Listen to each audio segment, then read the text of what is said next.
Imagine sitting across from a lawyer in this really high-end corporate office. Okay, I am picturing it. Right, so you are there to finalize this massive agreement, the kind of deal that dictates your entire future, your family, everything. Nice stakes. Yeah, incredibly high stakes.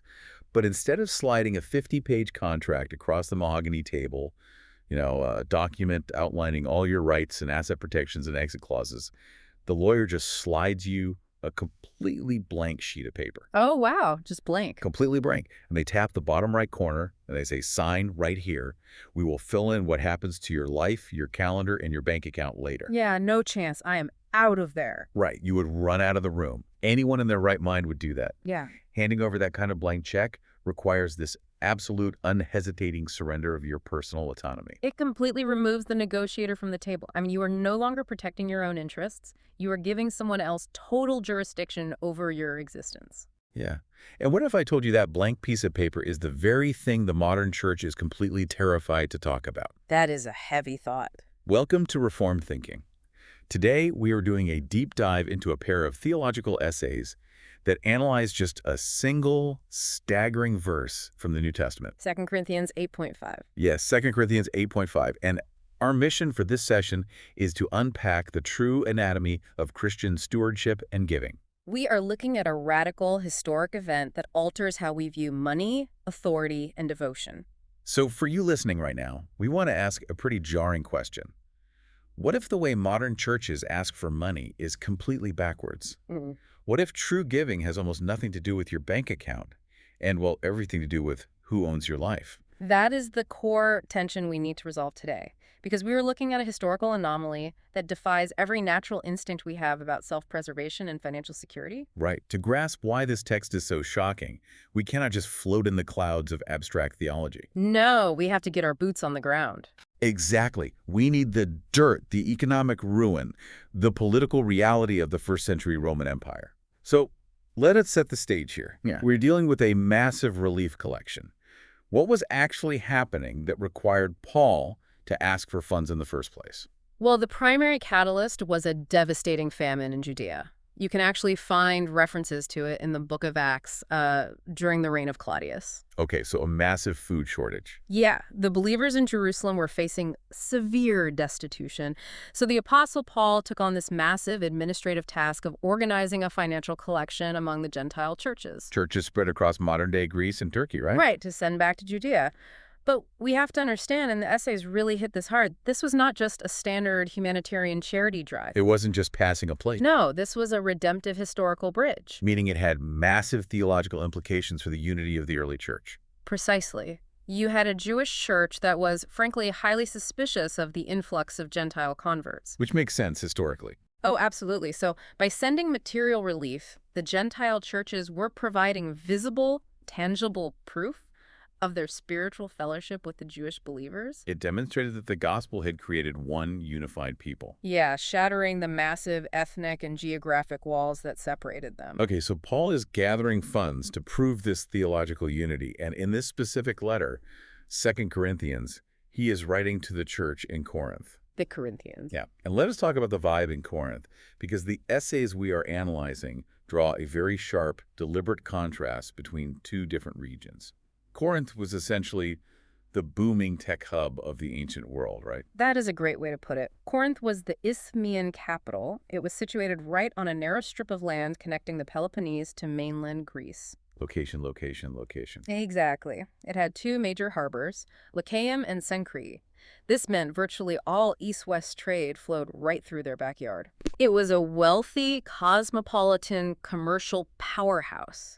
The culture was heavily driven by social climbing, philosophical pluralism, and pretty intense moral decadence. And the church there just reflected that environment. They did. They were highly gifted, they loved rhetoric, and they were materially prosperous. And they had actually been the ones to initiate this financial offering a year prior. They had the idea first. But then they just stopped, they hit a wall. They stalled out completely. They became paralyzed by internal factions, spiritual pride, and carnal distractions. You read 1 Corinthians and you see They are suing each other. Suing each other, arguing over spiritual gifts, tolerating gross immorality. Their wallets slammed shut because their hearts had become divided. So to break them out of this spiritual lethargy, Paul executes a brilliant rhetorical move. He really does. He points their gaze away from their affluent, bustling harbors and directs it straight north, toward the churches in the province of Macedonia. Cities like Philippi, Thessalonica, and Berea. And Macedonia was the absolute antithesis of Corinth. I mean, I am reading the historical data in these essays, and it paints an incredibly bleak picture. Bleak is almost an understatement. This was not a region experiencing a mild recession. This was total economic devastation. Total devastation. Look, Macedonia had been the battleground for decades of Roman military campaigns. Constant warfare. Yeah. If we go back a bit, after the Romans defeated the Macedonians at the Battle of Pydna, the Roman Senate decided to punish the region severely. They made an example of them. They did. They dissolved the monarchy, they split Macedonia into 4 separate republics, and forbade them from trading with one another. Oh, wow. Cutting off their own internal markets. Right.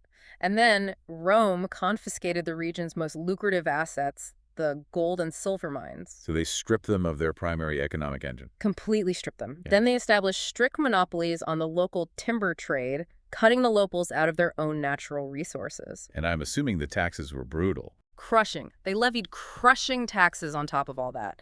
Secular historians from that era document widespread public debt, mass enslavement of the population, and absolute ruin across the province. I want to look closely at the Greek text here, because Paul uses a specific word to describe their economic reality. The word is tcheia. Yeah, tcheia. In modern English, we throw the word poverty around pretty casually. We really do. We might mean someone is living paycheck to paycheck, or, they cannot afford to take a vacation this year. But tcheia is fundamentally different. It is entirely different. The Greek language has a word for the working poor penakros, or penaies, which means you have to work hard with your hands every day just to survive. Like a day laborer. Yeah, you have no surplus, but you are surviving. Tcheia, however, it comes from a root verb meaning to cower or to beg. Wow, to cower. It signifies absolute begging destitution. It is the status of someone who has been reduced to hiding in the shadows, entirely dependent on the alms of others just to secure their next meal. And on top of being beggars, they were facing violent local persecution. Right, they're being physically attacked and socially ostracized by both Roman authorities and hostile local synagogues. So let me push back on Paul's methodology here, because this seems completely wild. Go for it. Expecting an offering from Corinth makes sense. That is like expecting a massive relief check from a venture-backed tech startup in Silicon Valley. Sure. But taking money from Macedonia, that is like demanding a contribution from a bankrupt, persecuted underground group living in a war zone. It sounds crazy. Why on earth would an apostle accept money from people who are quite literally begging for bread? Does that not border on pastoral abuse? Well, from a purely human, pragmatic perspective, it looks irresponsible. But the text explains how the Macedonian offering overthrows the dominant socioeconomic system of the Greco-Roman world. A system known as euergetism. Yes. Civic patronage. Let us break down how that system actually functioned in daily life, because it was the engine of ancient society. In the ancient Mediterranean, there was no governmental social safety net. None. No welfare programs. Right. Instead, society ran on the patron-client relationship.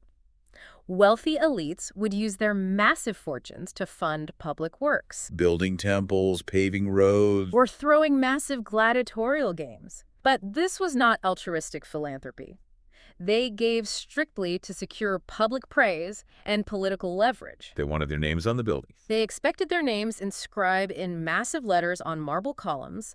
By giving, the patron bound the lower-class recipients into a state of perpetual obligation and subservience. It was a highly transactional, carnal system of buying honor. It was. I buy the food for the festival, and in return, you vote for me, you praise me in the public square, and you owe me your loyalty. Right, it was an economy of pride. The Macedonians, however, gave to completely shatter that system. How so? Well, they were the ones who should have been receiving alms. Yet Paul says they were begging him for the grace and fellowship of taking part in the relief of the saints. They were begging to give. Yeah. They were not seeking to patronize God. They knew they could not purchase social influence in Jerusalem. Their giving was a radical repudiation of worldly economics. They turned the patron-client system upside down. Which perfectly explains Paul's reaction when the offering actually arrived.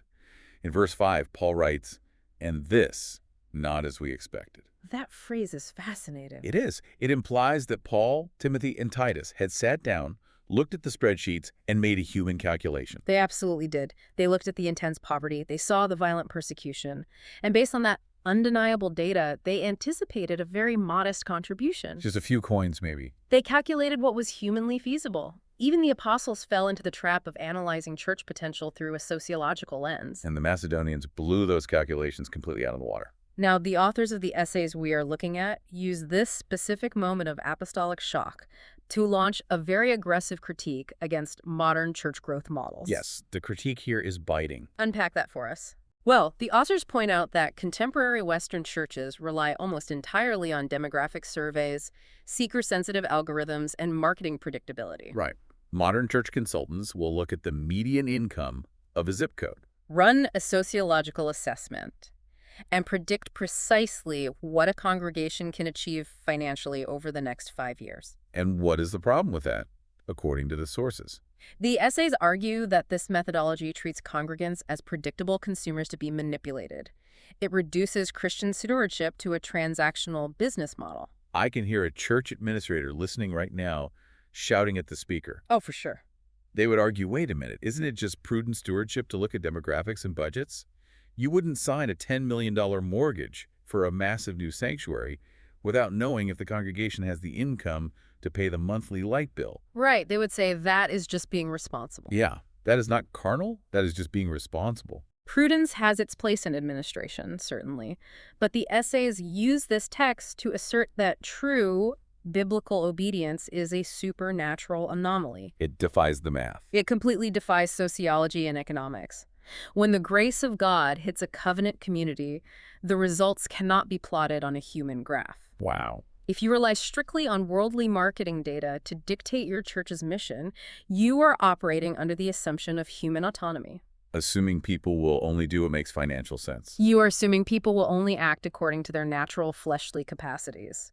The Macedonians prove that when the Holy Spirit moves, absolute destitution can produce unparalleled, lavish liberality. You cannot put a sociological metric on a miracle. So if human calculations were totally wrong and the math just does not make sense, what was the actual mechanism that produced this extreme generosity? We have to get into the granular exegesis of their surrender to figure that out. Right, because the central action of the verse is, but they gave themselves. This is where we reach the absolute core of the passage. The Greek verb Paul uses here is edikon. Let us get technical for a moment. Why does the specific grammar of that verb matter so much? It matters because edikon is in the aorist active indicative tense. Okay, break that down for those of us who aren't Greek scholars. Sure. This is not a descriptive present tense indicating a slow, gradual process of getting a little better at giving each week. It wasn't baby steps. No. The aorist tense speaks of a definitive, historical point of crisis. It is a completed action. They did not ease into the surrender. They did not have a back-and-forth negotiation with God about terms and conditions. Exactly. They made a clean, decisive break from the ownership of their own lives. It makes me think of the historical accounts of military commanders burning their own ships after landing on hostile shores. That is a great analogy. You eliminate the possibility of retreat. You do not just decide to fight. You permanently remove your ability to flee. The Macedonians burned the ships of their personal autonomy. And what exactly did they hand over? Because Paul does not say they gave their cash. That is the genius of the reflexive object Paul uses. Hutis, meaning themselves. Themselves. The sources we are reading draw a very sharp contrast here.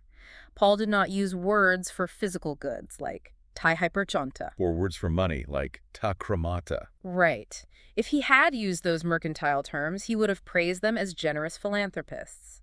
By deliberately using hutis, Paul forces us to recognize that the primary gift was not their wallet. It was their entire personhood. Entirely. Let me bring in an analogy to clarify this, because I think it highlights the difference perfectly. It is the difference between occasionally paying rent to a landlord versus signing over the entire deed to the property. Oh, that hits the nail on the head. When you pay rent, you still maintain your own separate life inside the house. You just give the landlord his required cut on the first of the month to keep a roof over your head. Just a transaction. But when you sign over the deed, you relinquish all rights of ownership. The property is no longer yours to modify, sell, or claim. That captures the theology perfectly. The essays break down how the Bible views the human self. We are not independent owners of our lives. We are tenants. Not even tenants. We are covenant subjects who have been bought with a price. The authors stress that God actually abhors religious formalism. He despises the scenario where someone drops a substantial check in the offering plate while maintaining absolute sovereign control over their calendar, their career ambitions, their family decisions, and their private thoughts. Yeah, God wants the person, not just a cut of their income. That is a terrifying thought. The idea that you could give a massive financial donation, maybe fund an entire church wing, and God might look at it and say, I reject this offering completely because you are still sitting on the throne of your own life. Because the Lord does not accept partial devotion.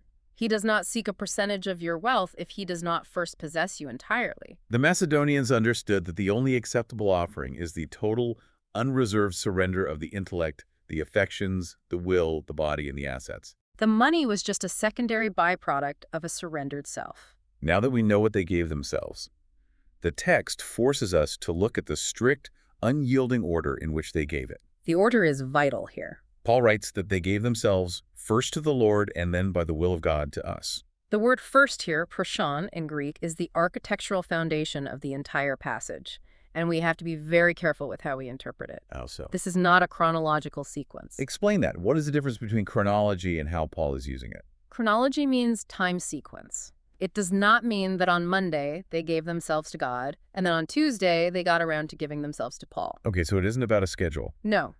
The essays explain that proshon carries an axiological weight. Axiological. It is a priority of rank, value, and spiritual causation.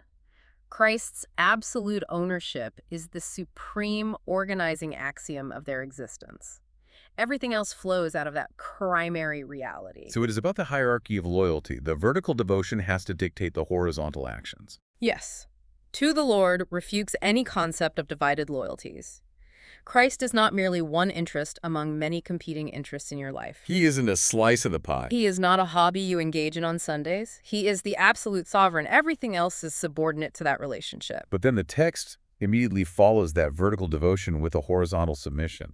Right. And to us, referring to the apostles. Right. I want to pause here and really push into this because we live in a highly individualistic, anti-authoritarian culture. Oh, heavily. People love the idea of Jesus and me. They love private spirituality. They love listening to worship music alone in their car. Just a personal relationship. Right.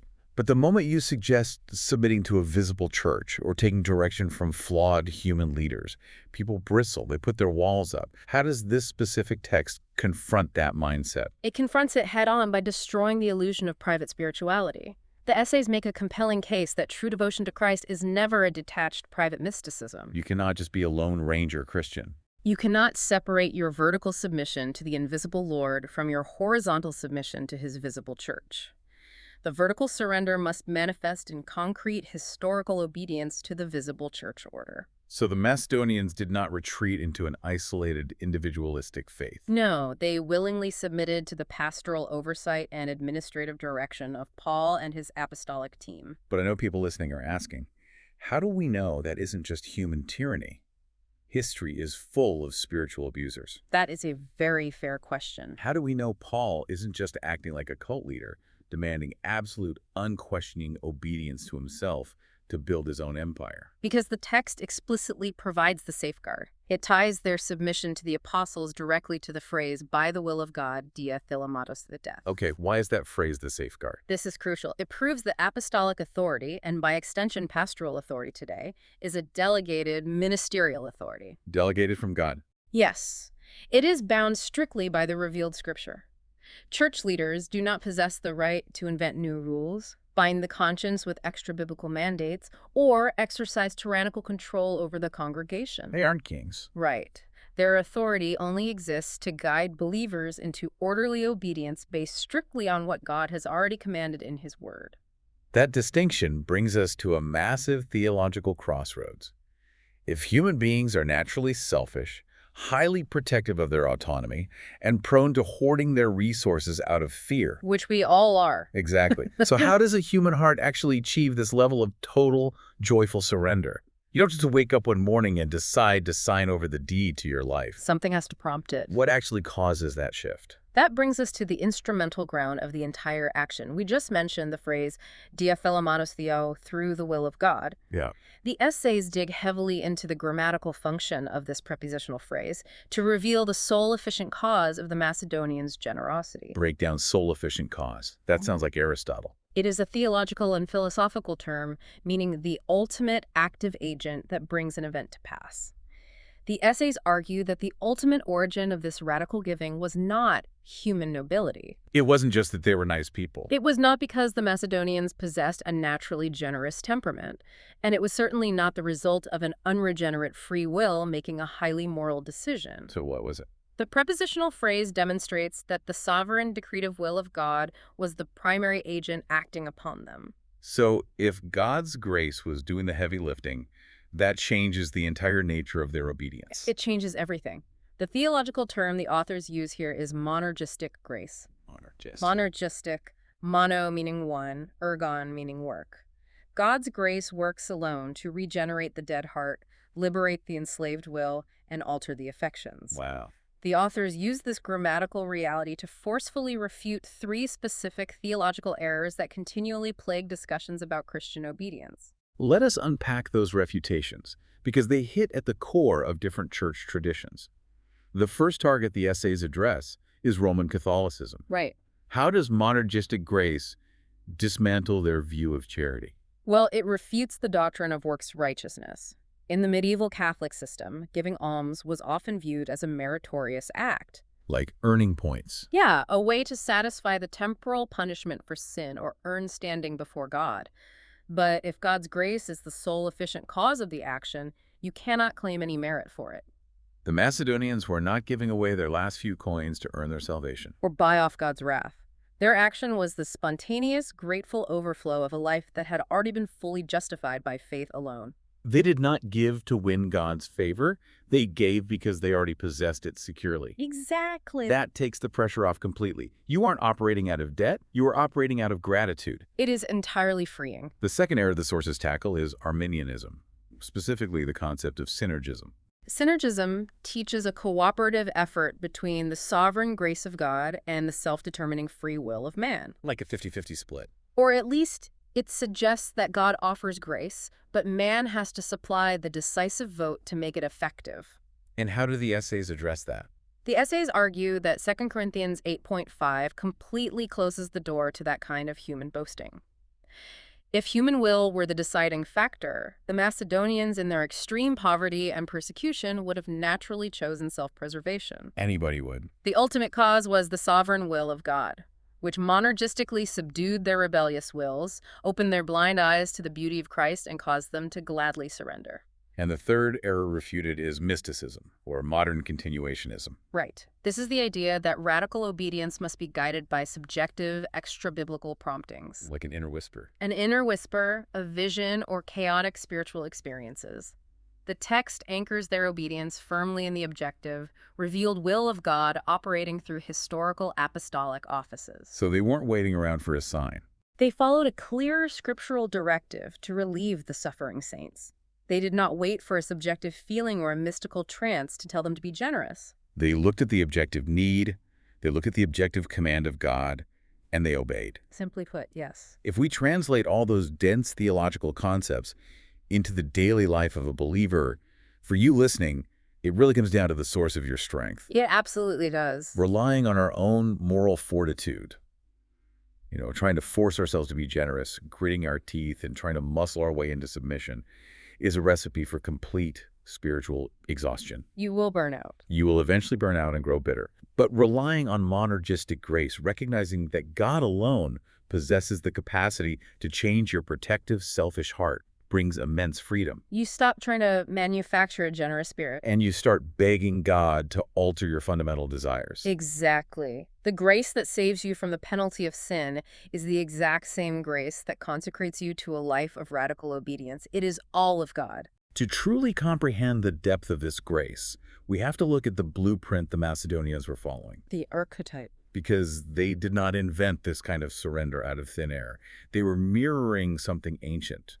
Who was the original model of this total self-sacrifice? Well, the Macedonians are only a shadow. Jesus Christ is the substance. Okay, let's get into that. The analysis moves here into the Christological fulfillment reference just a few verses later in 2 Corinthians 8.9. The astonishing generosity of the Macedonian believers points directly back to the eternal actions of the triune God. The authors introduce a Latin theological term here, the pactum salutis. Let us unpack this because this takes us back before Genesis 1. Way back. The pactum salutis translates to the covenant of redemption. Okay. This is a massive theological concept describing an agreement within the Trinity in eternity past, before time, space, or matter even existed. Before the world was even formed. In the eternal counsels of the Godhead, God the Father chose a people for himself, and God the Son voluntarily offered himself to the Father to be the surety and substitute for those elect people. To use a modern analogy, it is almost like a cosmic corporate takeover. I like where this is going. Before the universe was even formed, the Son legally assumed the catastrophic debt of a company that hadn't even gone bankrupt yet. Knowing full well he would have to liquidate all his own assets to balance the ledger. Exactly. That is a brilliant way to frame it. He did not just offer to pay a tribute, he offered himself as the ransom. Wow. And we see the staggering historical result of that eternal covenant in 2 Corinthians 8.9. Paul writes about the massive, incomprehensible reversal Christ undertook. He possessed infinite eternal abundance. He was affluent in divine glory, worshipped by angels, possessing the cosmos, yet he voluntarily became completely destitute. And we need to clarify that destitution. Because it wasn't just about being born in a dirty manger or living as an itinerant rabbi without a house. No, that was earthly poverty, yes. But that was not the true destitution. So what was the true poverty? The true, terrifying poverty he embraced was taking on the full, unmitigated wrath of God on the cross. The spiritual poverty. He emptied himself of his divine privileges, took on human flesh, and willingly absorbed the penalty of divine justice to purchase his people out of the slave market of sin. He became spiritually bankrupt on the cross, crying out, my God, why have you forsaken me?" So that his elect could inherit his righteousness. Here is where we hit some serious friction with modern televised religion. Many modern preachers, specifically those in the prosperity gospel movement, use that exact verse, 2 Corinthians 8.9. They love that verse. Where it says, Jesus became poor so that we, by his poverty, might become affluent. They use that to claim that Jesus suffered on the cross so that believers today can drive luxury cars, live in mansions, and have massive bank accounts. Yeah, that is a common twisting of the text. How does the author of our essays handle that specific interpretation? The author absolutely dismantles it, exposing it as a carnal, fleshly distortion of the text. How so? The proof is right there in the immediate historical context. Look at the Macedonians. They gave out of their deep poverty. But after they gave this radical offering, did they suddenly become millionaires? Did God bless them with 100-fold return on their investment? No. They remained materially destitute. They still faced Roman taxes and persecution. The physical poverty did not vanish. It did not. The affluence that Christ purchased for his people on the cross is a spiritual affluence. He bought our justification. He secured our adoption as sons and daughters of the Most High God.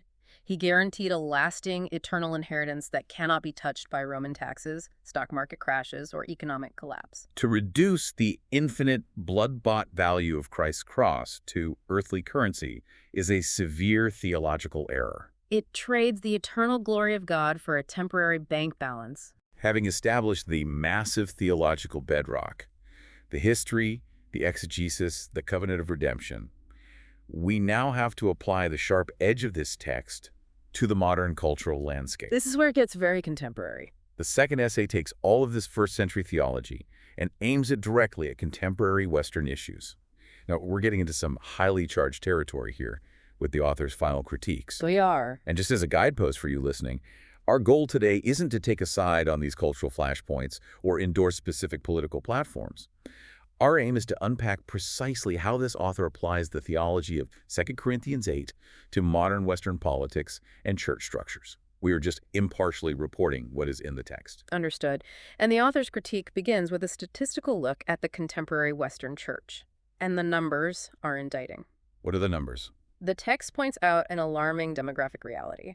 Professing evangelical believers in the West possess unprecedented historic levels of material wealth. We are the wealthiest civilization in human history. Yet statistically, the average evangelical allocates less than 2.5% of their income to the local church. Hold on, less than 2.5%. Less than 2.5%. You are telling me we live in an era with air conditioning, retirement accounts, and 2 cars in every driveway, and we are essentially tipping God like a bad waiter. It is a jarring statistic. When you place that statistic next to the Macedonians, who are living in abject begging destitution, the contrast is completely wild. The author argues that this statistic exposes the massive idol of material security in the modern church. It reveals where our hearts actually are. It reveals a church that boasts of deep theological knowledge and produces endless books, but remains practically tethered to consumerism. We offer God the leftover crumbs of our wealth only after our comfort is fully secured. And the author's critique does not stop at finances.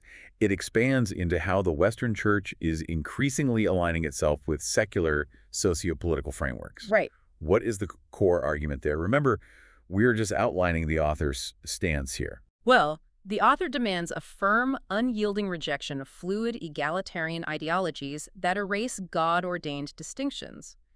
Instead, the text advocates strongly for complementarianism. For those who might not be familiar with the theological debates, break down how the author connects complementarianism to the concept of surrender we see in 2 Corinthians 8.5. The author views complementarianism, the biblical belief in distinct, God-ordained roles and authorities for men and women in the home and the church, as a direct, visible expression of submission to Christ's headship.